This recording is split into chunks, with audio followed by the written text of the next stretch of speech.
I'm just trying to. And that's it. We're live. So Perfect. thank you everybody for joining today. Tint Wisdom number 39. And I'm here today with Martin Fowler from Alligator Tint in Florida. Martin, welcome. Welcome. Hello. Thanks for doing this today. So I got an opportunity to first chat with you maybe 2 weeks ago, and it was really clear that, you know,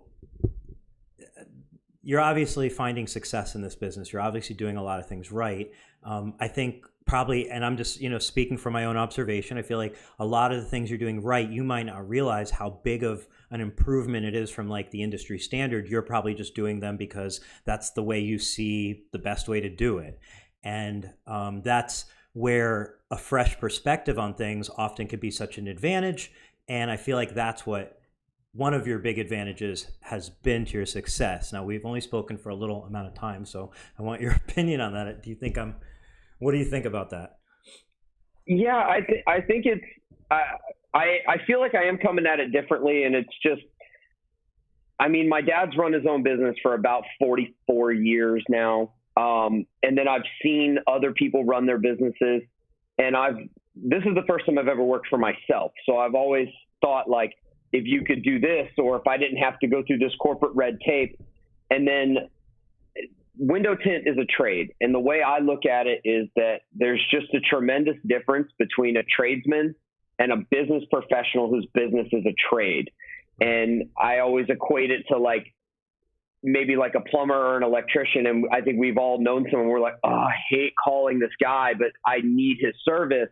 But then we also have someone where they're like, hey, a friend of mine owns this, handyman business. So if you ever need anything, he's the guy to call. Like, he answers the phone, he shows up on time. And so I just try to bring that to it in a way that I haven't seen. Well, I think it's obviously working. I want to touch on some things that you mentioned. First of all, your setup. I guess first of all, let's start with some background. How long have you been in the window film industry? How did you get into it? So I've been in it roughly about 18 months. So when I came home from the military, I got my job at Enterprise Rent-A-Car in their management program. I was promoted twice in my first year. I made it to a level 2 employee, and I was promoted into a division that was not the right fit for me, but could not go back.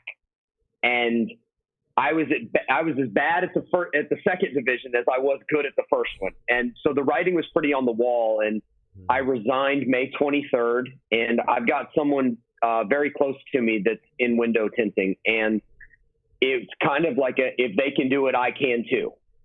And so I founded my company June 4th, and then thought I need to learn how to tint. Sure. So it's a good thought after you buy the LLC. So I then found John at the window tint school up in Jacksonville. I shot up there, toured the facility with him, and knew right away this was the right decision. So I went there July 15th. So I waited 6 weeks, opened my doors for business August 15th, and really just have not looked back. So it's been about 18 months since I've even touched window film for the first time. Wow. So you got your training up in Jacksonville. That's kind of a stop I'd like to make on this journey. Tell us like more about how you found that training, how how that because like you came into a green, you had that training, and you started your business. Obviously, things are going well. I'm curious your feedback on the quality of that training, and how that led into you getting started, and in retrospect, what you think of it now. So now this is, blatantly based on where I went to school and the positive experience that's had on me. So yes, you can learn a ton online. However, obviously in a trade where you're using your hands, there's going to be no substitute for getting your hands dirty. And one of the things that led me to them is that they're not put on by a window film manufacturer. So it's not, Expel has a school, for example, but it's put on by Expel, but you don't get your hands on any other film. Whereas at Window Tint School, they've got a bunch of different films. And I didn't know, because I came in so green, I didn't work at a shop where I was like, oh, I already have this preconceived notion on what film I want to use. So I wanted to get my hands on as many different ones as possible, but I also knew it was important to learn how to hand cut. I did not know if I was going to get a plotter, if I was going to stay hand cut. I knew I was going to be mobile, but I didn't know too much from there. So it was research on what's my setup going to be, but hand cutting different types of film, where going there really has been the cornerstone to my business, is the continued support. For the first few months, I was reaching out to the instructors there, and hey, tomorrow I've got an appointment for this type of car. Is there anything I should look out for? Oh yeah, watch out for this. Perfect. That's been life-saving. I still sometimes will call DJ up and just ask him, hey, I got this really nice car tomorrow. Any tricks I should look out for? No? Good. So that's been the cornerstone, because it was the training, but then also the continued support. Wow. So, I mean, that's, the reason that's so incredible is because one of the most complained about things you'll hear at like a dealer meeting, or at least I've heard over the years, is people say, how do I find more tinters? How do I get more employees? And, there's a place in Jacksonville where you can send somebody who's not a tinter and turn them into a tinter in just a few days. That's pretty amazing. And then, you as the proof in the pudding, it's not just they're turning you into an average tinter, they're turning into somebody very capable and providing the support. So I think that's worth highlighting. Yeah. And the week that I was there, they offer a 3-day, 4-day, 5-day. I went for the full 5 days, because I was like, hey, listen, if I'm putting all chips in the middle on me, I need to be there as much as possible. So the pattern, at least that I've seen there, and I still go up there quite a bit, the people that are being sent there for 3 days are typically being sent there by the shop that they're going to work for. And the people that are there for 5 days are typically the ones that are going to start their own business, or they already have their own business and they're adding window tint to it. I've seen people there that have owned a shop that's done window tint, but they're tired of depending on a tinter. So now they need to know how to do it, so that way they don't have someone that's got leverage over them. But I'm not the only one that's, there was a gentleman named Aaron in my class that, he was coming into it, owning his own business, and he's been killing it too. So, I'm not the only one. I'm just probably the loudest one. So, okay, you came out of the school, you had your LLC filed already. What was the next step? So the next step was I knew I wanted to present this professional image. And, I've said it in a couple of videos that I've put out for my own marketing, where everything that you would want in a tint location that you're dropping off your nice car to, I just want to wrap all that up and bring it to you. Is my opinion of the market, that whatever can come to the consumer, they want it coming to them. And I just think that's where the market's going. Commercial real estate prices are not going down, and tint shops are never in a good area that you want to take your expensive car, generally speaking, at least in my area. And so a lot of people don't want to drive there, or it's too far out of the way, but everyone wants things coming to them. And so I was looking up what's the best way to do it. And I'll give a massive prop. I don't know if you know Sean over at Tint Man, but he was one of the only ones putting out YouTube videos. So I'm watching his YouTube videos on his ridiculous mobile van, ridiculous in a good way. And I'm like, okay, so I can't afford to do that. Because if I'm going to buy a transit van, I'm not going to be able to buy a nice new one. And then I'm worried about the mechanics breaking down. Sure. But I thought, if I buy a trailer and my truck breaks down, I can borrow a truck from somebody else and I'm back on the road. I don't have to cancel. I just have to delay. And so that's where I ended up with a trailer instead of a van.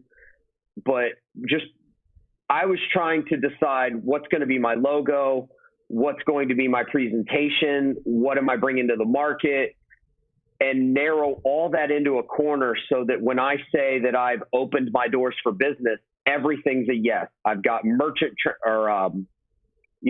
services through my bank. I've got business cards, thank you cards. I send out handwritten thank you cards to everybody. I've got my polo shirts because I thought it was important to wear an embroidered polo shirt instead of a T-shirt.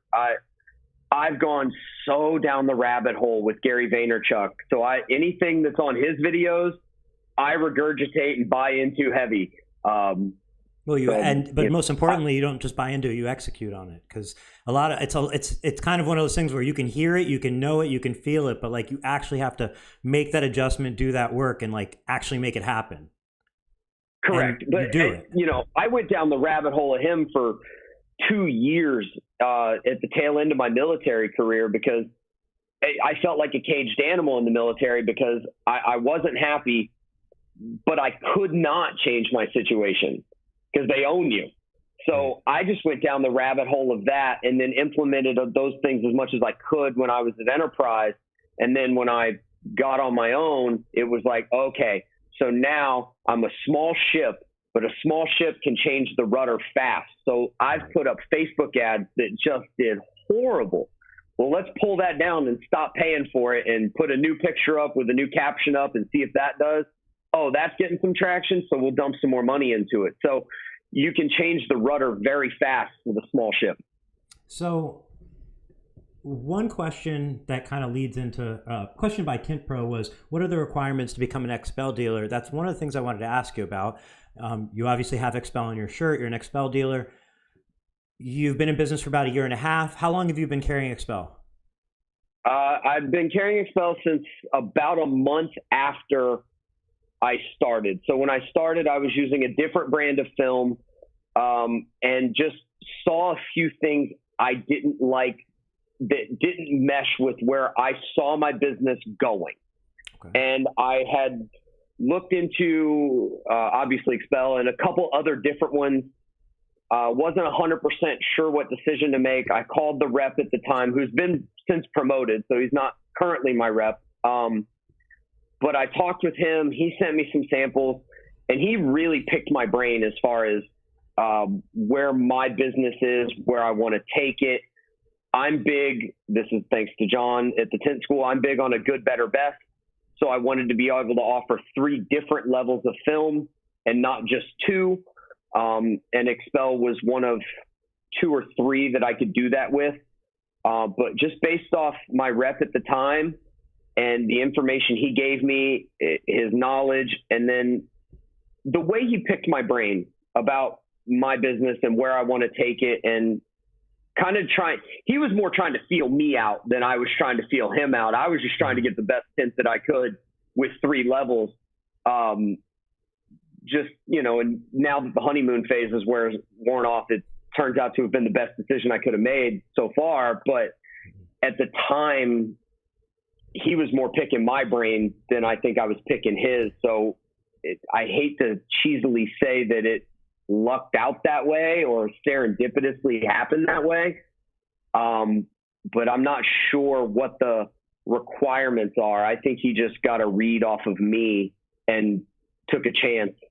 Sure. So, obviously his interest in finding more about you piqued your interest in them because it shows that they're capable. They know what they're doing, because if they're not if they're not asking you questions, then like how good are they at their job? So, for kind of to recap that, you are a new dealer, you are a mobile only dealer, right? Yes. And correct. Expel, the company that a lot of people want to go with these days, I'd say it's the most spoken about, most highly regarded automotive film in the industry. Like, there are ways in. So I guess what I'm trying to say is, if you get rejected by a company like Expel or a different one for whatever reason, just do your best to try and understand why you weren't a good fit.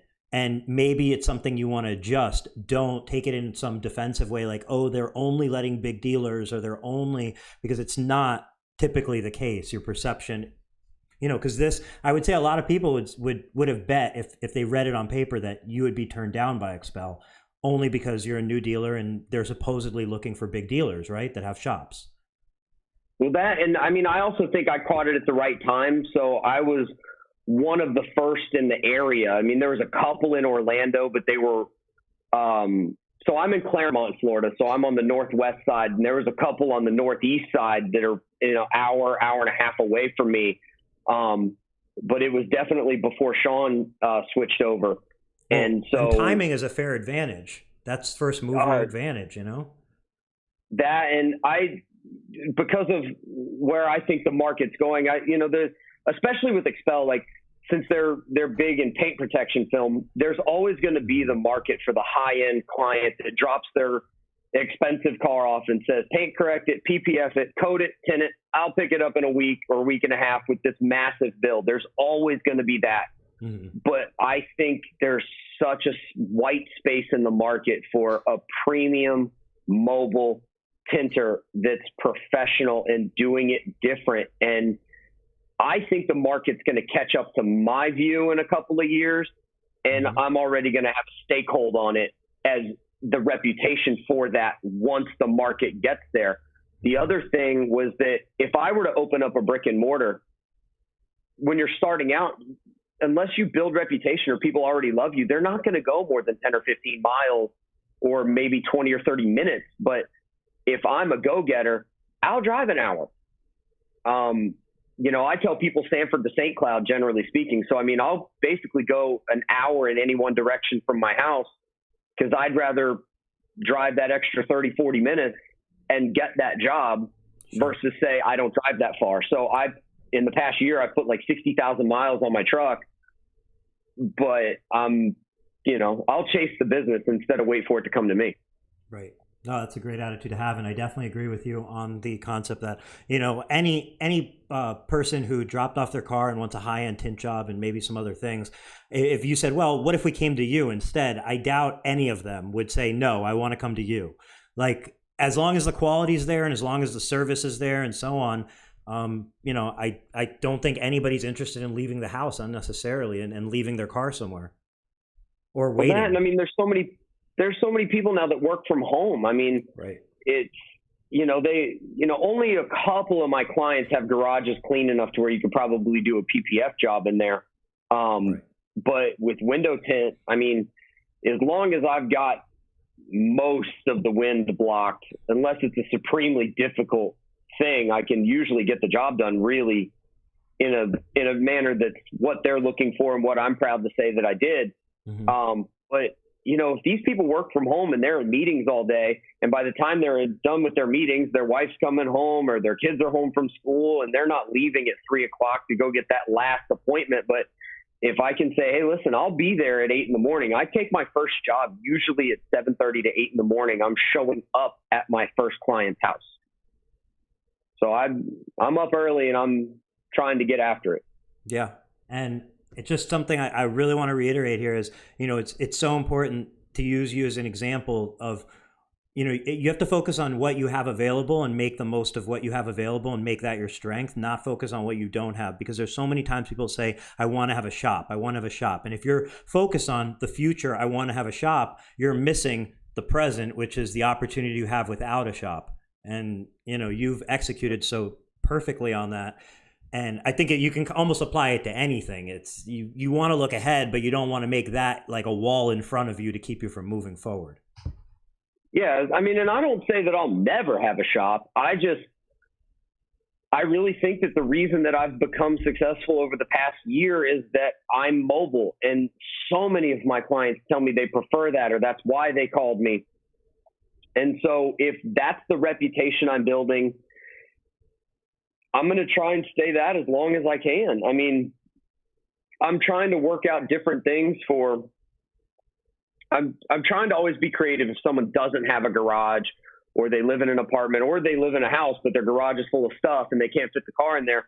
I'm always trying to be creative, but it's creativity. So I'll show up to someone's house because I do not go into the garage conversation before I get there. I haven't found a way. I've yet to find a way that for me, someone might be able to present it different. But for me, if I try to go into that, it makes it sound like I'm not trying to work unless they have a full-blown shop at their house. So I go into that once I get there. And if I get there and their garage is full or they don't have one, I'll ask them and be like, are you cool with any of your neighbors? Oh yeah, my neighbor Bill, he's 2 doors down. Could we use his garage? Yeah, I'll give him a call. So we'll use the neighbor's garage. I don't have a problem asking that. What if no garage? What if there's no neighbors and no garage? I will decline the job.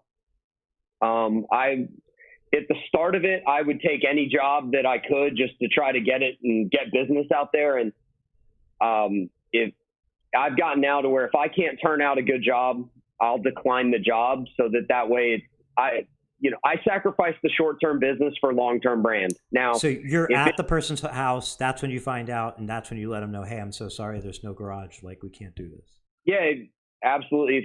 If they tell me, like, I don't have a garage, I don't know anyone in this neighborhood, none of my friends have a garage that we can use, even if it's across town, then I will respectfully decline the job and sacrifice the short-term business for long-term brand. I would rather lose that small one tint job than put out a job where if they're happy with it, even though it was outside, they're trying to refer me. The person they try to refer me to knows what they're looking at and goes, he doesn't know what he's doing. Now, if it's 2 fronts on a Silverado or an F-150 or something, you don't even have to shrink the doors, and it's not windy or it's not windy tomorrow, I'll book that for like 7:15, 7:30 in the morning before the wind kicks up, before it's hot, and slap 2 front doors on. That can be done outside in the right conditions. But if it's a car where you've really got to shrink the back window or something, right, I won't do that. Got it. Has that caused any, I don't know, any upset customers? Like any what the, no? No, they typically understand. But I'm not afraid to refer to another shop if I'm in an area and there's a shop that maybe I don't know the owner, but they've got a great reputation. I'll say, listen, they're using a premium brand film. Like, if you need to go to a shop because you don't have a way to do it, check them out. Like, they've got good reputation for a reason. I'd rather still provide value if I can't, because then if they talk about my company or my brand, they're going to say he's honest and he's going to do the right thing instead of be greedy and just try to take my money, even if the job doesn't turn out that well. So how often would you say you run into a scenario where you have to turn down the job? Is it super rare, or is it like once a week, or? No, it's pretty rare. Once every other week, once every month. It's becoming less rare, becoming more rare. At the start of it, when you're taking every job, if you take a job that's outside, they're going to refer people that are going to want it done outside. And the more that you whittle that away, the more people, if they've got a 3-car garage and they're referring you, the person they're referring to probably has a 2 or 3-car garage themselves. So it compounds on itself. Okay, that makes sense. I mean, as they're referring you, they're probably saying, yeah, they do it in your garage, not like they do it in your backyard. So it makes sense. Sometimes people will ask it. They'll ask, like, hey, do I need a garage for this? And if they ask, then I'll say yes and kind of go into it. For example, if anybody that follows my media, I just posted today, I think, a black Mercedes. That person lives in Maitland, and that's about 30, 40 minutes from me. She asked me that, and she said, hey, can you do it outside? I said, I can't. I would need a garage. And she said, well, I have a friend that lives all the way in Stanford. Could we, if you're willing to drive there, I'll meet you there. I said, absolutely. I drove an extra 20 minutes, but, she ended up putting ceramic on the car, super ceramic on the windshield. That's a pretty good paying job, and I'll drive that extra 20 minutes. Yeah, and it's an opportunity for you to tell her yes to something that she needs, and that has such a great reflection, in her eyes on you, because, hey, this guy went out of his way. Like, you immediately change how you feel about somebody when they tell you yes versus no, So that's really good. I try to always have a yes. Yeah. Yeah. Yeah, it's funny because sometimes you catch people, they're basically going to tell you yes, but they start off with a no, or they start off with how it's not going to work, but you have and it's like, why don't you just start off with the yes or with the solution? You could skip all the negative part of the circle around, but it's just kind of, sometimes we're not even aware of the way we respond in scenarios, but that's an important one. So a couple people asked about pricing. If you're comfortable sharing pricing, people wanted to know, since you're mobile, how much do you price, and how does that compare to brick and mortar shops? I typically charge a little bit more than what a brick and mortar shop does. And the analogy I give people is, you can buy your groceries at the store for a certain price. And if you have them delivered to your house, you're going to pay a little bit more. So anything that comes to your house is going to be a little bit more. I'm very transparent on my prices. They're all on my website. And I've gotten a couple of great feedbacks from clients, especially my high net worth clients. For example, I've got a client that had a Lamborghini Urus, and I gave him his bill for that, and it was an expensive bill. And he thanked me for only charging him the set amount and not taxing him a little extra, because once I got to his house, I saw that he's got some serious money. And he said, a lot of people come to my house and they charge me extra from what I think that they should because they can see I can afford it. Whereas I've been to your website, saw your prices, and you kept that true to what it was. Thank you for the transparency. Sure. So I do charge a little bit more for being mobile, but I don't hide from it. I mean, it's fully on my website. So for me, on a 4-door sedan, I'm $189, $299, $599, and then I offer windshields for $130 and $250. So that's where I'm at on a 4-door sedan. And that's for a color stable, a ceramic, and then what I affectionately call super ceramic, just because it's easier than going down the weeds on, ceramic IR film. And, if you've got an engineer, then yeah, they're going to love that. But most people, they're going to stop listening. So looking back, if you could give yourself one piece of advice from, looking back, like if you could give day one, Martin, some piece of advice, what would that one or two things be that stand out that you kind of wish you knew then that you know now? Really, it would have just been some of the money mistakes at the beginning, like don't spend money here, spend it here. So maybe I would have spent the same amount of money, but I would have spent it smarter. So the build out in my trailer has changed a few times. I've spent money on things that I thought would be important, but I came into this so green, I had no idea what the realistic day-to-day functionality of that was. And then when you get doing it for 3 months, 4 months, 5 months, you start to realize, oh, I was not totally wrong, but it needs to be done this way. So if I'd have spent that money differently, it would have been more productive. That's really it. I've certainly made some mistakes, but by being a one-man operation, once I sense that, I can adjust. Right. And fast. Right. Yeah. I mean, that happens all the time. You go to set up a space and you think you know what you need, but once you start working in it, you start to really realize what you need. So it's kind of one of those things, like you said, you have to adjust. And to anybody who hasn't set something up yet, make it simple at the beginning, because it'll evolve as you find use, instead of you trying to imagine it ahead of time, because you can only imagine so much compared to actual use. Yeah. I mean, the front shelving in my trailers changed 2 or 3 times. I added the tent rack so that way that it's not flying around all over the floor. I've done flooring and different things that now it's pretty dialed in, as a buddy of mine would say. But, at the start of it, it was just trying to figure it out. Cause I came into this way more green than what I rightfully probably should have. So in that short amount of time, we were talking a little before we went live about you being recognized in some cases. How did that happen? If you could, get into how you became famous. I don't know about famous. So my biggest notoriety, I guess you would say, is a customer of mine runs a pretty decent YouTube channel, and he made a video introducing a new car of his to his channel. Mm-hmm. And in the video, he said, at some point, gonna have to get the windows tinted. Oh, perfect. I pulled out my phone. I'm still watching the video. I DM him on Instagram. Hey, my name's Martin. I'm about 45 minutes south of you. I'm watching your video right now. You mentioned you wanted to get this car tinted. I'd love to come up and tint it for you. Mm-hmm. And he said, come on by. So I went up there, met him. We went over. How long from when you messaged him till you were there? Were you head there directly, or was it like another day? That was a couple days. Okay, he had just said, come by on Monday. And then we talked it out with what film I use versus what films he had used in the past.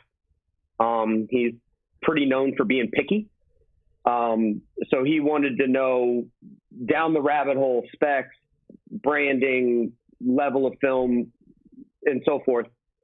We booked it for 1 week later because he told me that he wanted to mic me up and put it on camera. I immediately told him it's not what I'm here for.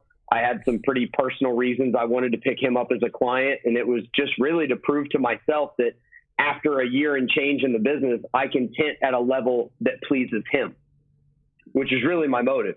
I was like, I'm not here to mooch off your social media shine.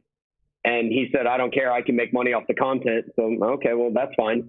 So we booked it for a week later, and he's made a few videos about me, and that's been by far the single largest impact on my business. It was just reaching out to someone cold on Instagram that put me on some shine.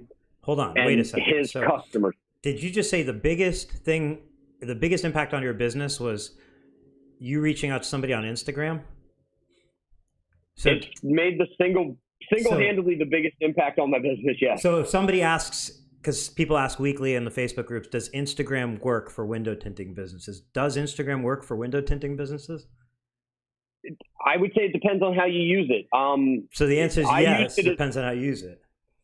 Yeah, so generally I use Instagram almost as like a magazine to show cars that I work on and such. I use Facebook to describe what I'm doing or description on a video. But I do use Instagram as a direct message because you can DM someone who's locally famous or has a lot of traction, and they will get it direct to their advice or direct to their device. Mm-hmm. Or a contractor. Yeah. Or a yacht broker. Yeah. Car dealer. There's so many. Yeah, there's so many ways to use that tool to make money. And I feel like people focus on, I posted a picture, I didn't get a bunch of customers, Instagram sucks and doesn't work. And like, that's the end of it. Yeah, no, I use Instagram as a gallery. It's, just a log of what cars I've done or work that I'm proud of. If you go back far enough, you'll see some personal pictures, but it hasn't really been very personal for the past 18 months. But at the same time, like, I'm not trying to hide who I am. So if someone really wants to go down the rabbit hole and they want to go back 20 months into my feed, they'll see pictures of me and my dog and my girl. So being that YouTube and Instagram had such a profound effect on your business, Instagram to YouTube, do you have a YouTube channel currently? I do. I don't promote it. I really just have it as a place to host a bunch of videos that I can then embed into my website or forward or post up other places. So that way, if you go to my website and go to the video tab, it does it. I've got it embedded from YouTube, so it doesn't link you out. I want to create as little friction as possible. And I really want to put the right foot forward wherever someone stumbles upon me. So if they stumble upon me on Instagram and they go to YouTube and say, does this guy have any videos? I want to make sure that they're there. If they see that and they go, oh, does he have the website? Yes, I do. And I want to put the right foot forward there. I really just want to put the same level of presentation wherever you find me. Do you have any interest in, like, in the future expanding like the video content as far as whether it be like more vlog style or showing off work, but like really trying to bring you into it and that as a new aspect of the business? Or what do you think? Yes. So I'm in the process of making a few videos. One is going pretty far down the rabbit hole as far as my story, like, basically why I was unhappy with the military, what I did at Enterprise, what led me into my business, kind of what my theories are. It's probably going to be 20 or 30 minute long for the person that really wants to go down the rabbit hole. I do also occasionally take a videographer with me to do a car. I recently tinted a yellow Porsche for a client, and I took a videographer with me, and we did a little interview about it, then did tinting the car. I haven't got the footage back yet, but I don't have the money to pay someone to go with me every day. So I can't do a vlog style. I don't think the selfie while I'm working thing works. Tripods can be choppy as far as, you always got to move it around, and then you got to have a client that's okay enough with you taking twice as long because you're taking all this video. So I'm conscious of that. So I'm weary about which clients I take a videographer to, which cars I'm going to ask that of the client. Make sure it's an eye-catching car. It doesn't always have to be a super expensive car, but something that catches the eye. So yes, more video content, but when it makes sense. I don't have the money to be paying a videographer or someone to chop up video all the time. So a lot of my videos that I do is just a quick little walk around of the car after I've completed it. They all look the same to me, but it's something. It makes sense. I mean, it's just, you're building momentum. So, as you gain more popularity and, more customer base and so on, and more popularity online, I guess that generates more resources to devote in that direction, and the snowball goes down the mountain. Yeah. Yep. This year, the big focus is just reducing overhead more than putting out more content. So what types of overhead?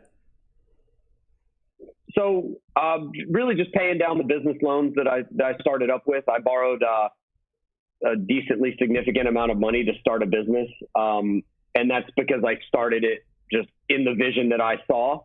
You can definitely start one less expensive than I did, but I did ridiculous amounts of marketing materials and branding and such. And so I'm trying to chop that down as absolute much as possible this year, so that when the market softens up, because eventually it'll soften up, I want to make it through the slow time instead of have to this be my side hustle. So the goal this year is just knock down the overhead and some of the startup capital that I spent, and just see how much I can do that. And last year I ran a 49% overhead, which for first year in business is pretty good. But I want to see if I can get it below 40. Okay. And if you were to do this all over again, how much would you budget on the low side? Given that would be your second try at this, how much would you budget, like, on the low side to getting everything going? If somebody's wondering how much they can get this done for and get started, is it like a $5,000, $10,000, $20,000 venture? I would say it would depend on how many different levels or lines of film that you want to have. So let's assume so if you're buying, I don't even know what the average price of a box of color stable is, but in my trailer I stock 30, 20, 15, and 5% in my color stable. I stock 30, 15, 20, 5, and 70 in my ceramic. And in my super ceramic, I stock 70, 30, 15, and 5. So right there, you're pretty well over $5,000, $6,000, maybe $7,000 in film. But you don't have to start carrying a full line of 3 different flavors. But I spent $1,000 at LegalZoom starting because I had no idea what I was doing. So I checked every box. Wasted probably $500, $600 with that, but I didn't want to get my behind bitten, 6 months down the road because I didn't know something. So let's check all the boxes there. So you can save money there. I did a full vinyl wrap on my trailer. I could have done lettering. You know, you could certainly chop out, you know, $4,000 on a plotter. You can knock that right out of the way. But if you wanted to set it up the right way, 3 styles of film, you need a plotter, you need a trailer. Full wrap is nicer than lettering because it gives a different. Can you get it done for 15? I didn't.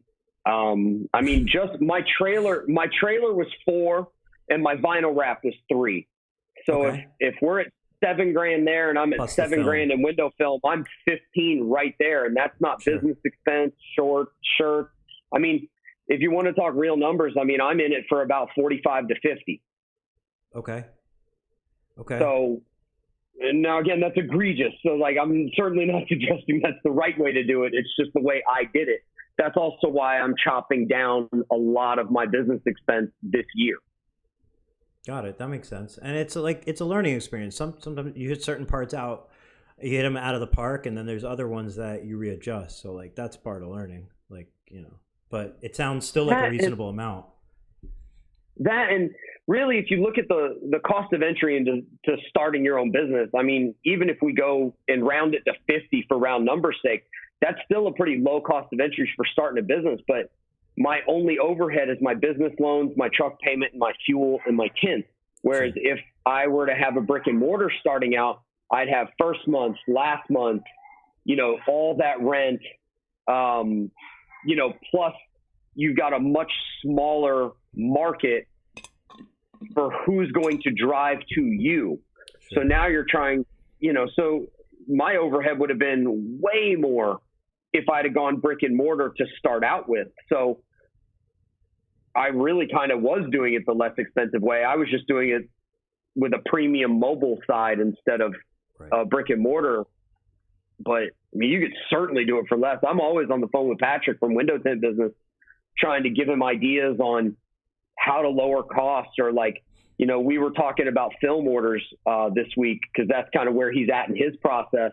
And so I'm like, you know, if you're going to go 3 levels, maybe don't get 5% in your highest end, because very few people are going to want that.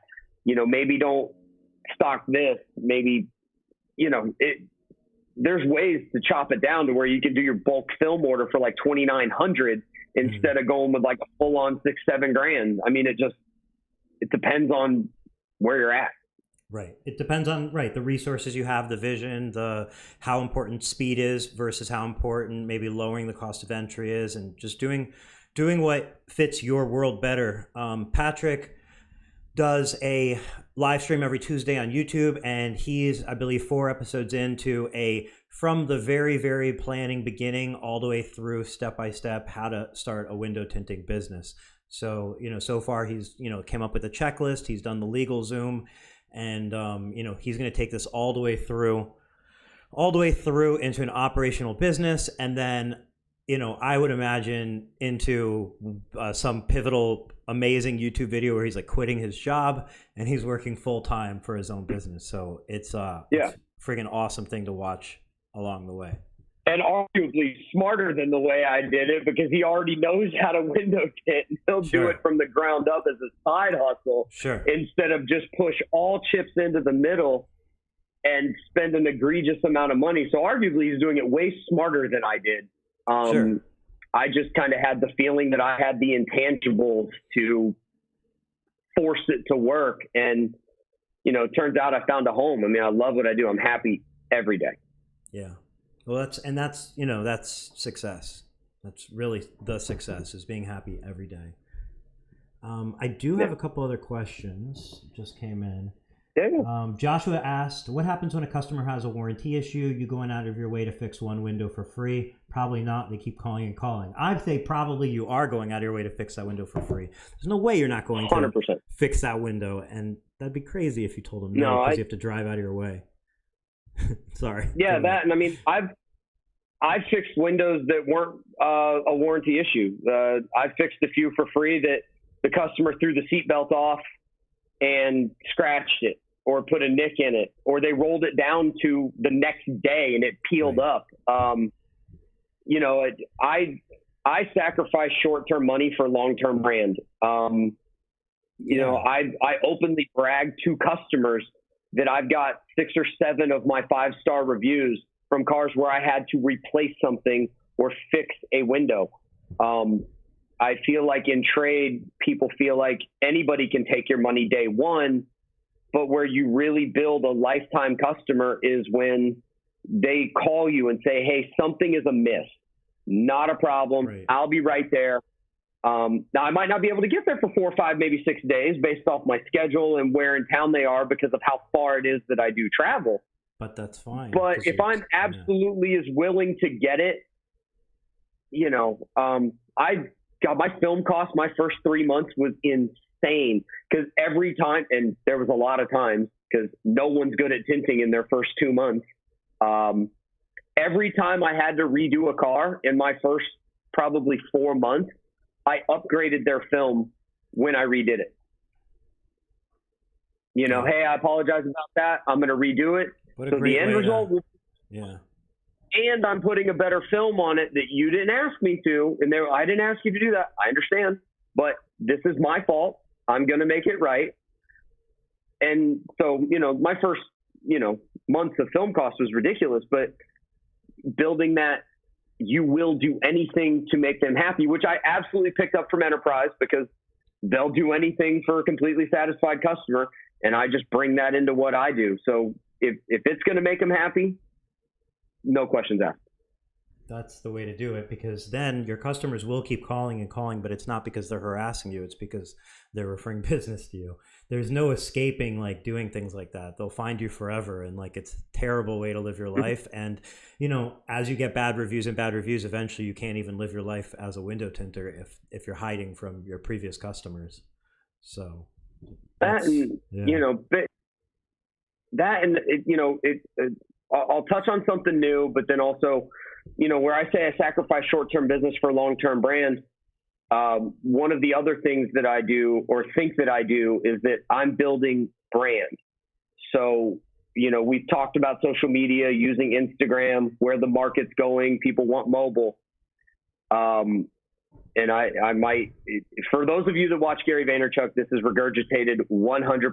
But if people don't know the name of your business because all they see is Tint Shop, in 5 years, when they say, Alexa, find me a mobile window tinter, the amount of money it's going to cost to be at the top of that funnel and get the default phone call is going to be insane. Mm-hmm. But whereas I think that I'm building a brand, I think my clients won't say, find a mobile window tinter and hope they get me. They're going to shout Alligator by name, and then Alexa, Google, Amazon, whoever will have to call me because they asked for it by name. You know, if you say, Alexa, order me soda, you don't know if you're getting RC, Coke, Pepsi. You don't know. But if you say, Alexa, order me Coke, they're not sending you anything other than that brand. And that's kind of another difference that I think that I'm doing it a little bit differently because of that. But I think that's going to wham some people in 5 years, because I think that's where it's going, mobile and voice. And I'm already trying to research how to be better at that algorithm. So what is one thing that if you look at your business now, that, you know, you feel like you most want to improve on? Probably efficiency. And when I say efficiency, just I would love to get to a point where on certain days I'm in certain areas of town to where I'm just not driving as far between clients. Mm. And then, you know, marketing. I spend quite a bit of money on Facebook ads. I do a lot of online things. So being better at connecting with that ad. You know, like I said, sometimes I put one up and it does horrible. I'll put one up for a week. It gets no messages. So just trying to unlock what people are looking for. What's an eye grabbing thing? What's a wording that's going to trigger people, make them call? I don't know. That's a good question. That's gonna rack my brain tomorrow. That was a fine. Yeah, that was a fine answer. I feel like I need a better one though. I need to answer that for my own self. All right, fair enough. So, is there anything else that experience or just anything that we didn't touch upon today that you feel like you want to put out there in the window tint world? I mean, the biggest thing that is. And this is what drew me to Patrick's channel, is that it's the help of the industry, and then Matt also over at Tint Stuff. I don't know him, I haven't met him yet, but the way that they attacked it, where there's too many people in the window tint and detailing industry as a whole, where all of a sudden it's competition just because you have the similar job. Whereas I feel like if I ran into you at the bar and it was like, "Oh, you're in financial services? I'm at Bank of America, Chase." And then all of a sudden we're best friends. Yeah. Whereas, all of a sudden I run into you at the bar and you're like, "Oh, you use ABC film? Oh, screw you, I use XYZ film." And then all of a sudden we hate each other. And there's so much business to go around. So it's like, right. There's certain things that as a tinter, because I know that that. So just being friends in the industry is really, I mean, the people I enjoy talking to the most anymore are people that are doing their own tint thing. And because, if you got your tail kicked on this particular back window, your wife and nobody's going to understand that like someone else that also got their tail kicked on that back window. So there's that. And, if you're going to go mobile, I think it's smart, but I also think that don't discount what your operation looks like inside and out. If you're going to run a trailer, I think you should at least paint the wall. Don't think people aren't going to look in there like, "Oh, it's just the inside of my trailer, no one's going to look." There's a lot of people that have never seen it done because they've always been told, "Oh, drop it off, pick it up at the end of the day." They've never seen it done. They have no idea what they're curious. So they want to see my personal trailer is 7 by 14 feet. So they want to see what's inside this monstrosity that I'm driving around. And if it looks, the more presentable it looks, the more people are going to go, "Huh, I made the right call." And that was back when I first started, where I just had the walls painted white and the floors painted gray. And now you have like fancy garage floor in there. Yeah. So my one client from YouTube hooked me up with some Swiss tracks. I shouldn't say hooked me up. I paid full retail for that. He doesn't give discounts. But I did, my colors are green and black, so I did them. I did the black and rubber, thinking it would be a little stickier on the feet when they were wet with slip solution, and I was wrong. So they're slippery a little bit, but it looks presentable. It hides the dirt. I've got the walls painted. The next step is putting a glass door on the wall of my trailer instead of Lexan, so it doesn't get marred up and cut. But the amount of people when I open my trailer that go, "Wow, that looks good." And I blatantly, my inspiration for that, and I know I've talked him up a bunch, but Sean was absolutely an inspiration for me on that one, because, he posts a lot of videos on YouTube showing off his mobile van. And I was like, that looks awesome. I can't afford to do that. I spent a lot of money, but I could not afford to do that. So let me make something I look as nice as I can in the budget that I had. Mm-hmm. Well, you definitely accomplished it. There's some pictures on your website of the trailer, right? And it's like, you're just wow, like with the floor, and I mean, it looks like you're in like it's like Dream Garage, like kind of smaller and mobile. So just going back to what I say, like, because I do a lot of nicer cars. I wouldn't necessarily, I've got a couple of high-end clients, but nicer cars. And like I say, that if there's certain things that people expect in a shop, if they're going to drop off their M5 or their S-Class, there's certain things they expect. Exactly. There's certain things they expect in that shop. And really all I'm trying to do is wrap that up and bring it to them. Mm-hmm. So they still have that comfortable feeling. That's why I'm always in a polo shirt. My girl hates that I'm always in my polo shirts, but I always am. But just in the polo shirt, clean shave, with a professional setup, it makes people go, oh, I feel comfortable with you at my house. Right.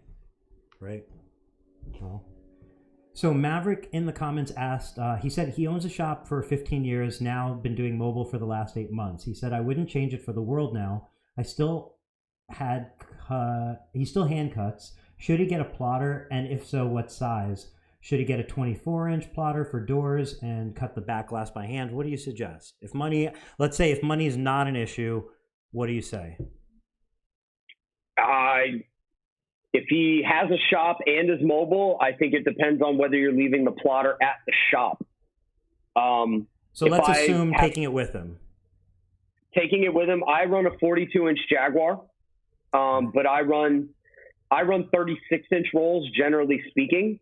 So what I do for my windshield film, I buy a 40-inch, and when there's about 25 feet left, I throw that to the side and run 36s. And then that way, when I get the occasional Honda Odyssey or Ford Edge where I need that bigger, I have some left over. But I would say a 42-inch, so that way you can get almost all back windows out of that. But I mean, hand cut, my knife skills are sharp just because I hand cut all my windshield and probably about 20% of my back windows. So if the back window has a ton of curve to it, I always will hand cut that. Just that way I'll stress the film out far below where I'm cutting it instead of right at the border. Because I weed out my patterns before I shrink them. So if it's going to stress the edge of the film too much during the shrink, I'll hand cut it. So I hand cut all my windshield and about 20% of my back windows. Okay. So. Oh, also that being said, if you're going to be mobile with your plotter, think about shock absorption in the vehicle. I'm dying to see how Sean has his set up, but for me, 7 by 14 foot trailers are great, but they are not known for smooth suspension. So I have my plotter on engine mount springs in my trailer with bolts through it. So it gives it a little bit of shock absorption in my trailer so it doesn't get beat on. So think about how your plotter is going to fare on some bumpy roads, or if you hit a pothole or whatever. I think that would be a bigger concern than the size of the plotter. But something that'll at least cut out a 36. Okay. And Dean chimed in there and suggested a 42 as well. Rhett Lindsay asked, how are you powering the plotter? Do you fire up a generator or are you using a power inverter from a 12-volt plug? Now going back to what I would change when I started. When I started, I had a generator, but I don't do open parking lots. So every one of my clients is at their house. So I have everything in my trailer plugged into a pretty substantial power strip. And I have that hooked up to a 25-foot cable that's kind of wrapped around the feet of my plotter so the plug stays there. And then I have a 100-footer that I run from there to my client's house. I've never been to a client's house where I'm more than 100 feet from their power cord. So I just plug into their house. No one has ever said, would it be more professional if my trailer had power? Maybe, but if someone's paying, if for example, I just did recently a brand new GLE Mercedes, and he put ceramic on the vehicle, super ceramic on the windshield, and then I put ceramic tint on the sunroofs. Well, he spent quite a bit of money with me. He didn't care that I was plugged in using a volt of power out of his garage. Could you imagine if you call a carpenter and he needs to plug in his drill and you're like, what, you didn't bring your own power? Yeah. That would never fly for any home service. It'd be the craziest thing. So it makes sense that you didn't overcomplicate your life trying to have a loud generator, continue to do that, or try to do a battery setup and maybe solar panels and Yeah. The generator I had was heavy. It was loud. It actually broke the floor in my trailer from it bouncing around. So I had to fix that. And then it just got to the point where it fell over once from being bounced around. So it's still diesel in my trailer. It became more of a nuisance than a help because I was always moving it out of the way because I was just plugging into the house. And then I finally just said, I'm getting rid of this. Yeah. I'm just going to carry 100-foot. Now, all my power cords they're all power lock and they're thick. I think they're 12 gauge. I mean, they're pretty substantial. So they carry a ton of current. I don't worry about that. And then they plug in. No worries. That's great. I mean, it's really a good example of just keeping it simple and don't overthink it. Cause that's one of those where I could see somebody not wanting to ask for power, but it's not in any way a big deal. Like everybody needs power. Anything they're doing at your house, you're always supplying them power. So yeah, I always just say, hey, listen, I need to be within 100 feet of a power outlet just so I can plug in my plotter, my computer, this, that, and the other. They never say anything about it. Yeah, I mean, whose garage doesn't have a power outlet in it anyway? If you're tinting in a garage, there's typically some power in the garage. Yeah, and if anybody wants to see pictures of my trailer in more detail, I've got close-ups that I don't have posted everywhere. So if someone reaches out to me and they're like, hey, listen, like, how do you have this set up? I have close-ups of every angle inside my trailer if people want to see them. So Mark has said, Martin is the man, best business cards in the business. What's so special about your business cards? So because I'm a tremendous dork for branding, if I can get it with my logo, I do. Okay. My business cards they're black and they've got black alligator scales. So it's a contrast of a matte finish with a shiny scale. And then my logo on the front, on the back side, it's ghosted with my information. Give me one. You have one? Yes. Nice. So, yeah, we're sitting in my office. So that would be the front of it, and I'll tilt it a little bit in case you guys, badass. If you can see where you see it's screen print with the gloss and the matte. And then on the back side, it's got my information, but then it's got the alligator head ghosted in there. That's a really nice business card. Well. Who designed it? All of my marketing materials and everything is done by Graphics Direct in Mineola. Beautiful. They do all of my stuff. So by this point, they're familiar with my brand. They know what I like. I call them and tell them and say, hey, listen, I have this idea. I know what I want. And then they make it for me. I'll tell you something else that people love. I send out handwritten thank you cards. Move it to the right client. A bit.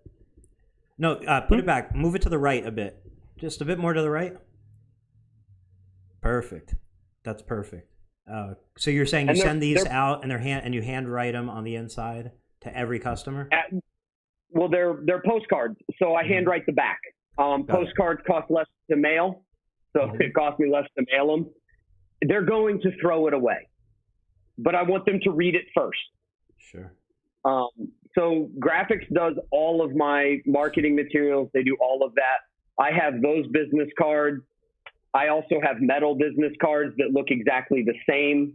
Depends on what room that I'm in. I just got back from the dealer conference, and every executive and person at Expel that I talked to got a metal business card. Just, little extra. Nice. I mean, they're beautifully designed, and those like up and beyond things you're doing, like you just said, metal business cards to the people at Expel. Like you're showing them, hey, like this is what I'm about. Like this is the level. Like those are details that get taken into consideration that show, they reflect other aspects of your business. And I mean, it depends on the room that I'm in. If someone says, hey, do you have a few business cards that I can hand out to people I work with? Sure. Take a stack of business cards. But if I'm at a function or somewhere where there might be a high net worth person or someone I really want to wow or do a high end car for, I usually will carry 2 or 3 of my metal cards in my back pocket. And if I'm in front of someone that I think, that's going to be the smarter play, then I'll hand them that card. But again, the amount that I've spent on marketing materials is arguably too much, but I have one of everything. I even do microfiber towels that I have my brand printed on. And when someone does a high-end tint job or full ceramic tint job, I leave one of those in the car. My Don't Roll Down stickers have my logo on it. I tag up door jams with my logo and phone number. It's exhausting, the amount of marketing things that I do. It sounds like it's working. Stickers on cups. Why not? I agree with that one. So exactly. Jesus asked if you get called a lot for detailing. How big of a part is detailing of your business? At the start of it was about 50-50, just because when I was in high school, I detailed cars as a side hustle. And so at the start of it, about 50-50. And now I've intentionally marketed it to where I'm primarily tint. I now only will detail if it involves a ceramic coating. So my minimum detail is a full detail that involves the ceramic coating on the glass. I offer that, and then I offer a full ceramic coating on the paint. And the Cliff Note version to that is, if it takes me an hour and 20 minutes to tint a 4-door car for a minimum of $189, and you would detail it for 3 hours for $150, well, I'd rather tint it. Never mind if we start getting into the more expensive films. So it's become an opportunity cost where I lose a lot of money by not taking a ceramic tint job by doing a 3 or 4 hour detail for $200. So why not simply just raise the price of your detail to match the price per hour of your window tint and take it or leave it? Because there's too many people in the detail world that are charging too little, or people aren't just willing to pay that much money for a detail. But you're not going to do it anyway, right? You don't want to do it anyway. Well, I have a couple of mobile detailers that I network with. And so if I have a customer that's looking for more of a maintenance wash or a full detail that does not involve a coating, I will refer that out to one of about 3 different mobile detailers that's all they do is mobile detail. They carry water tanks. They're full mobile, only detail. I'll refer that to them, and they in turn kick me tint. Okay. Well, that makes sense then. I mean, it works. Yeah, and then oftentimes, because I have that, if I've got a job where I'm tinting someone's house and my truck's going to be there for all day, I'll have them wash my car. So I'm not opposed to paying them to wash my car so that it's clean when I leave. And I'd rather network with people than just try to keep it all for me. Yeah, I like that. That definitely works. So Maverick asked, does Expel do mobile? I had a rep come out. Since I'm mobile now, no shop no more. They said they couldn't offer Expel because I'm mobile now. That's probably the best question just for Expel. Obviously, Martin is mobile and he is Expel, but things can change, or it could have been different aspects of your business. It could have been specifics to your area and the penetration that they already had there and other dealers. So there's probably a lot of variables in there. Yeah, I have no idea how I got so lucky. I really don't know. I know that would be a question for the rep, because it's all up to the area rep. From what I've been told, is it's all up to them because they run their own area basically off their own P&L. So, I mean, I know Dean is a big rep in the Northeast. So a lot of it is his decision in that area. My rep has told me some stories about, how he's brought on some certain clients. I know why certain dealerships have been brought into Expel, even though there's, neighboring, retail businesses that could do that instead of the dealership doing it in-house. There's business to go around, but it's all in the market. I mean, Orlando is flooded with window tint business. I mean, we're in the South, so as far as why Expel does what they does, I can't answer that. I'm just glad to be able to buy film from them. Like, I'm just happy that they let me. Yep. And Rick Tallman just jumped in. Expel with a lot of exclamation marks. He was repping Expel in his hair at the window film convention in September. So that was, I believe, if my memory was right, but definitely a big Expel fan. Like I've been saying, Expel has come up in every single video stream, in every single like conversation about automotive window film, and every single post online. If it's about window film, automotive window film, Expel's names comes up, and I haven't seen anything negative. The only thing, other than positive praise, is people saying that they couldn't carry it in their area, and frustration. And that's obvious. That's just something that's going to come with the territory. But it's incredible that Expel was able to kind of, I don't want to say come out of nowhere, because they were very much somewhere in the PPF world and even pre-PPF world. But for them to grab the window film world so strongly and so aggressively and in a positive way, it's worth noting, Yeah, and they've got some new stuff coming out this year that we got to see at the dealer conference that I'm pumped about. It's going to make a decent impact on my business in a positive way. But I feel like if you rewind 5 years, you could say those same things about one or two other window film companies where they're like, everybody wants to get on board with them, but they're already got people, others. Name them. Who in the last few years was so great? Well, I mean, it's, every area probably has their window film manufacturers that dominate that area. But I mean, I'm saying nationally, there's a demand for Expel, where basically somebody said in the comments yesterday, with Dean on the live stream, they said, get your area now before you lose your chance. Like the areas are going. Where national, I mean, 3M, obviously, I think everybody wanted to be a 3M dealer at one point in their life if they do automotive window tinting, because it has the brand recognition. This or Select Pro in Formula One, that's an amazing program, no question about that. And that, I would say, probably, if I had to rank them, that's probably up there with Expel as far as incredible programs. But I'm done.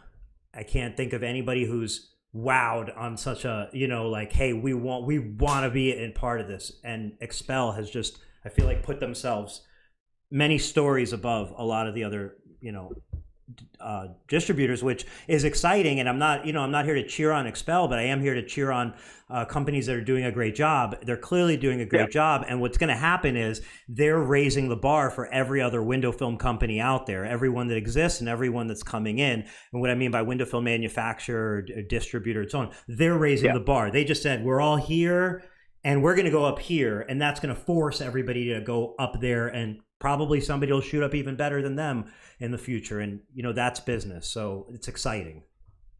Yeah. And I mean, maybe I misspoke with when I said 5 years, but they're not the first to get hype and everybody want to jump on that train. Sure. So I feel fortunate, but at the same time, I mean, there's things I don't understand because I'm young to this. I feel like I found my home and I love what I do, and I'm so happy and thankful to be doing it. But, to think that I can speak on what happened before 24 months ago, it's only what I've heard from other people in the industry that I've talked to. So I've always been a dork about window tint as a consumer. So I've gone to a number of different shops and I've talked to them, and I've seen them change up their films and, sure, back this and back that. And this new product is on the market, so now I want that. So, I mean, I've been near it. Now I'm in it, but I'm still, I'm grateful, but I feel like I'm still super green. I live and breathe it, but, to think I'm a industry authority on why Expel or why they're doing what they're doing or who or what. No, that's for Expel. That's my pay grade. That's for Expel to speak on, I guess, especially as a publicly traded company.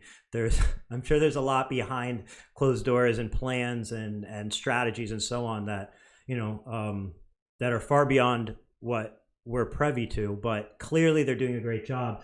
Eric Perez brought up Autobahn, and Rick Tallman said Autobahn is great. David Kratz is the point man.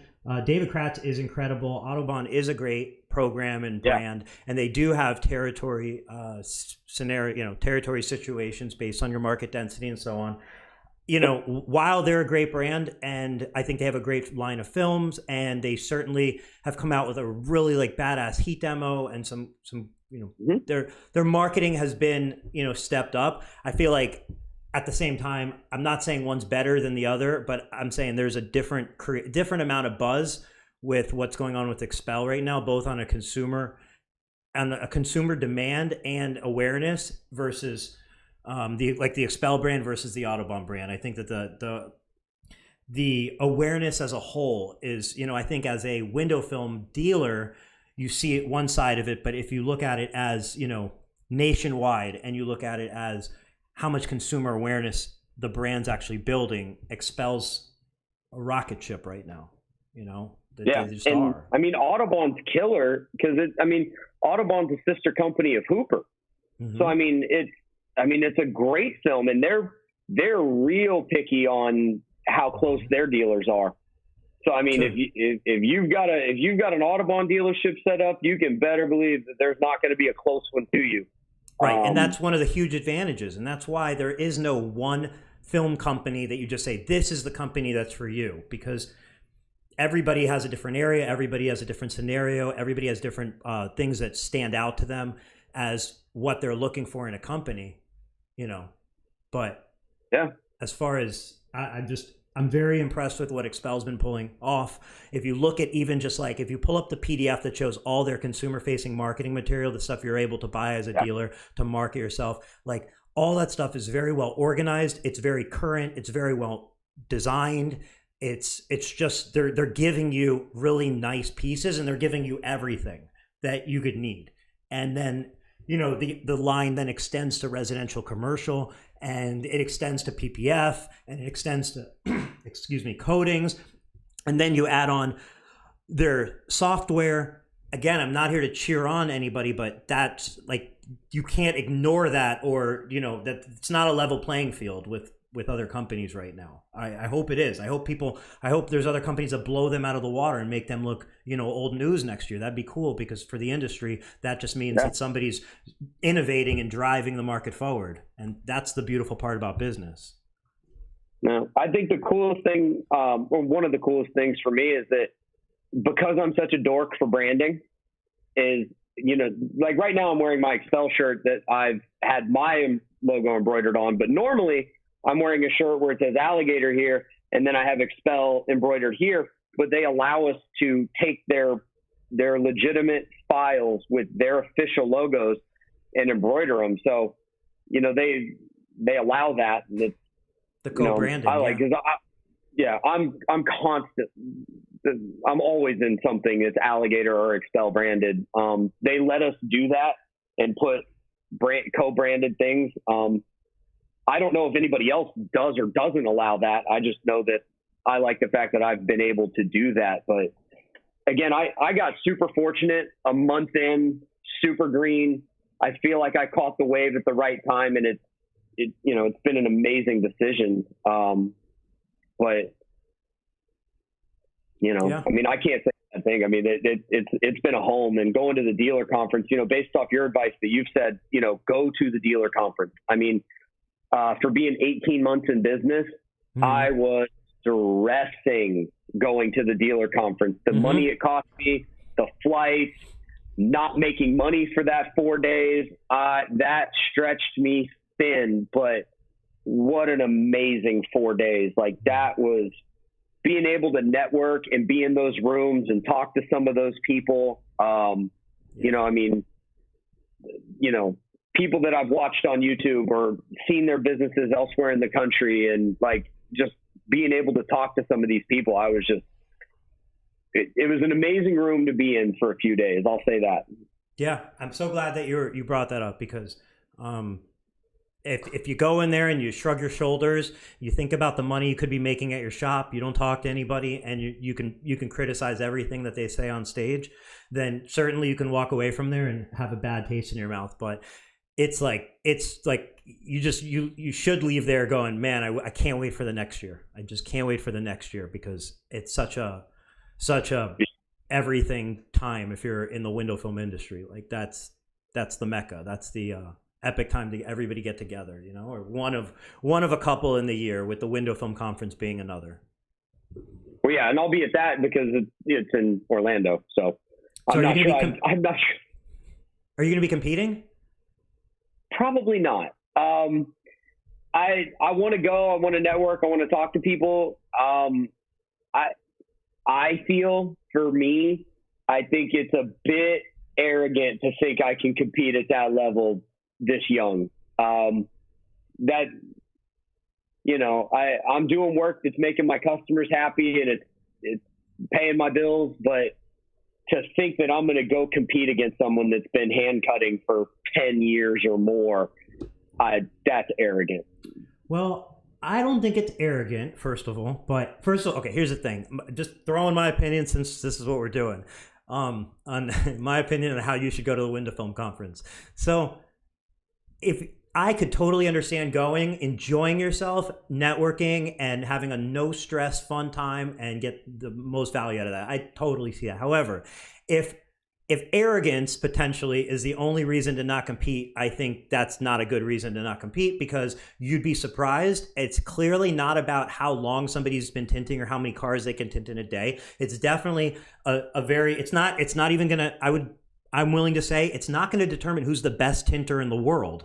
It's who wins the competition that they've put in place, which is the biggest one that I know of, and that's the one. So what I'm saying is, I think it's not arrogant to give your shot at trying to win the competition. And then if you do happen to win, the effect it can have on your business, I feel like, is pretty huge. It's not like they're going to be banging on your door the next morning at the hotel room, but at the same time, it is something to add to your accolades and to promote and to be known for. And I'm sure that shines in window film manufacturers' eyes. So I don't know. I'm just saying, don't let your humility keep you from competing if you feel like, you'd want to. Yeah, I don't know. I don't know. I feel like, and I had the same feeling at the dealer conference, because they had a competition there as well. And it was kind of like, let me take the first stop to catch the lay of the land, and then we'll move on in year two. Because, I mean, again, I've only been in this for a short period of time. So it's like, let me get the lay of the land and meet everybody and network and, kind of,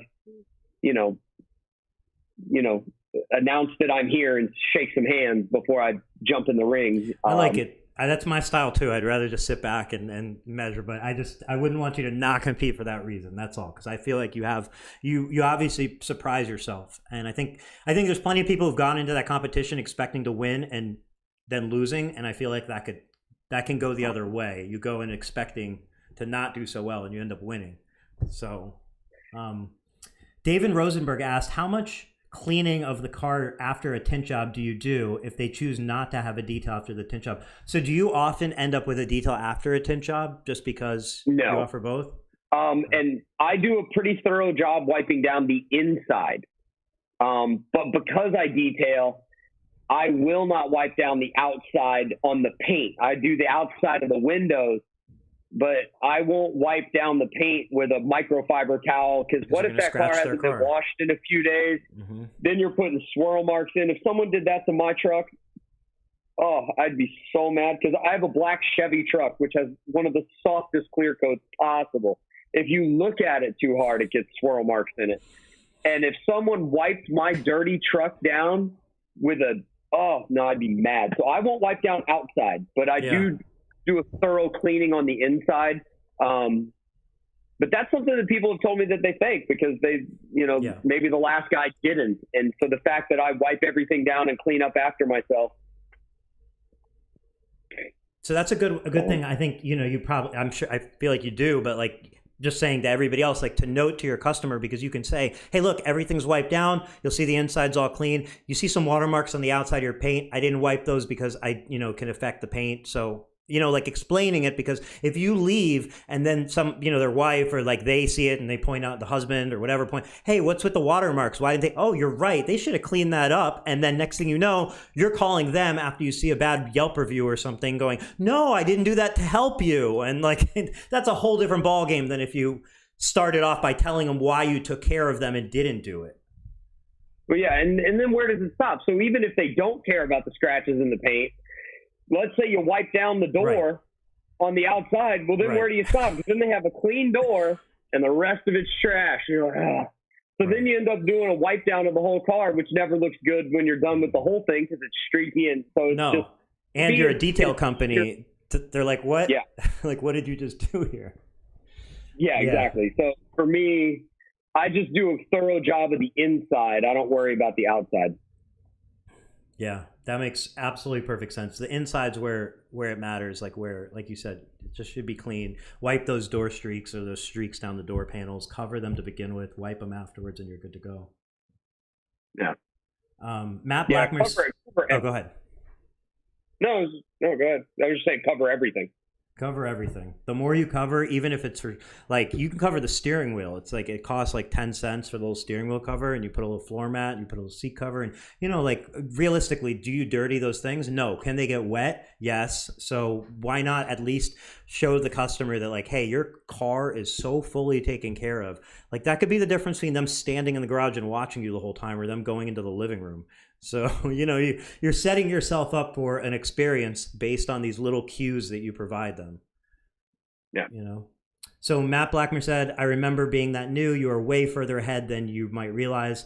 I competed at a more local competition about 3 years in, learned a ton from the experience. Learning everything you can all the time puts you so far ahead really fast. It's not about the years you have been in it, for sure. I mean, that's the beauty of learning. That's the beauty of Facebook groups and, like you mentioned, the window tint school and the resources and your supplier and, you know, the community, and the whole thing comes together and can make things super easy and speed them up, or you can sit there stagnant by yourself trying to figure it out yourself. It's not about time. I'm in all the groups. I mean, I don't comment publicly in the groups just because it can lead to shenanigans. So usually if I provide value, if I feel like I can provide value, I'll private message the person.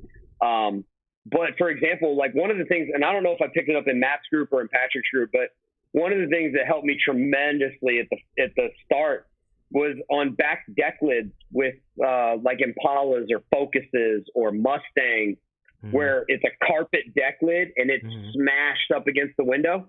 I carry a box of wax paper floor mats that mechanics use, and I tear them in half and stuff them all the way across. And so that way, when I reverse roll, if it's dragging across the bottom, it's on wax paper and not carpet hair. When I first heard that, I was like, oh my goodness, that's going to save all my Mustangs, Impalas, Ford Focuses. It saves all those cars. So little things like that, I'm always looking for. Yeah. Yep. That one little thing could just save you frustration. You could be messing with that for the rest of your life if you didn't find a solution. Or you can learn it your first day or your first week or whatnot. Yeah, but the back of a Mustang deck lid right there, oh, I'm not picking that out. I can't reach that. Eric Perez asked, what is your biggest pet peeve when installing in a customer's garage? Not enough room to walk around, so I'm constantly tripping over my extension cord to my trailer, my extension cord to my heat gun, and I run a tent keg, so then I've got my 25-foot hose that I've got for that, and then I use a mobile peel board. So I carry I think it's 3-foot by 6-foot piece of Lexan that I use as my mobile peel board. So then, you know, making sure that doesn't fall over. So tight garages is typically the most annoying thing. I know a lot of people don't like it when customers talk to them during the job. I look at it as a chance to make a friend. If they give me the opportunity to hang out with me in that garage, I have an hour and a half to make them fall in love with me, and they will never call anybody else. And sell them home window tint during that whole time too. You can sell them home window tinting. I'm usually trying to upsell a windshield at that point, but well, after the windshield, then then you ask to take a look at their sliders. Yeah. Or, you know, you could do is when you're knocking on their door for the appointment, if they have clear glass in their door, you can be looking into their house, and then you can suggest frost for their front door. So you see how creepy that was when I was looking in your door? Yeah. How about some decorative Especially frost? because frost is cheap. Right? So no more questions. So maybe a good place to wrap this up. No worries. I don't know. Anything else you wanted to get out there before we go? No, I mean, if someone's watching this tomorrow, like I normally would be, because I don't stay up late enough usually to watch them, I mean, hit me up. I mean, I'm always around. I prefer more the private message than the public Facebook, just, I feel like that's always provided me more value. I like more the direct, but reach out. Like I said, if someone wants to see closer pictures of my trailer or kind of a couple things that I've figured out that I wish I'd have laid out differently, I mean, I'm always around. That's the beauty of, social media. I've met some really cool people that I talk to frequently based off Instagram, Facebook, YouTube, the continued support from, where I learned to tint and some of the people I've met along the way. And I would never bash that coming from somebody else if they had questions, because if I could have reached out to me and made some different decisions along the way, I told Patrick the other day, if I could have watched his how to build a mobile business when I was starting mine, oh my goodness. Sure. I'd have been watching it every day. Yeah. And for anybody just needs a reminder who Patrick is, it's Patrick Boyer. He's on Facebook. Facebook group is Window Tinting Business. YouTube page is now Patrick. I don't remember the last name he has on his YouTube, but if you search Window Tinting Business on YouTube, the channel still comes up #1. So very easy to find. And then Matt, you mentioned a few times, that's Tint Stuff on YouTube, does a lot of really, really cool live streams during the workday, as well as, separate videos. And then also a Facebook group, Tint Stuff. They're both great resources. And then there's too many to list other great resources that are Facebook groups: Window Film Revolutions, United, Feud, Film Benders, and so on. If I didn't mention it, it's just because there's so many, but they're all like worthy of joining and being a part of. So just join them all. Tips and someone might have been doing something a certain way for 20 years and they mention it, and it's like that unlock moment where you're like, shit, I've been having a problem with that. I've been trying to keep it toned down because my language is not the best, so I've been really trying to dial it back. But so many tips and tricks that I've learned on, certain tools and tricks, and always in the Facebook groups, constantly just picking up from everybody. Yeah, that's truly the beauty of it, and it's life changing. It's changing. It's business changing. It's life changing. It affects your family. It affects your future. It affects everybody. It affects yourself, your happiness, the whole deal. So take advantage of it and enjoy yourselves out there. That's what it's about. Yeah. You said, I don't know, did you say it? You said it on this, or I don't know if you said it right before we went live or you said it during the live, but you said really the most important thing. You said you go to work every day loving what you do and really happy with it. Yeah. I say all the time, there's people that make more money than me, but I'm happy every day. And so, as long as I can come home and my bills are paid and come home to my family every day, like I'm happy doing what I'm doing. So it has been life changing for me. So I couldn't be more grateful to be where I'm at. Well, thank you so much for doing this. It really was a pleasure to get to speak to you again. And I hope we'll do it soon. I hope we'll get to do it way before we see each other in Orlando for the conference. Yeah, I'm always around. So if anybody wants to hit me up, ask questions, feel free. I'm always around. Cool. And thanks to everybody for watching. Next week, we will be back on Monday. Normally it's a Tuesday, Thursday thing, but we're doing a Monday, Tuesday, Wednesday, Thursday thing again next week. So we'll see you Monday, 7 p.m. Eastern, 4 p.m. Pacific, Facebook live stream, and then redistributed on YouTube, Spotify, iTunes, Google Podcasts, SoundCloud, and so on. So thank you, everybody, for watching, and thanks again for doing this. Yep. Thank you. All right. Have a great night.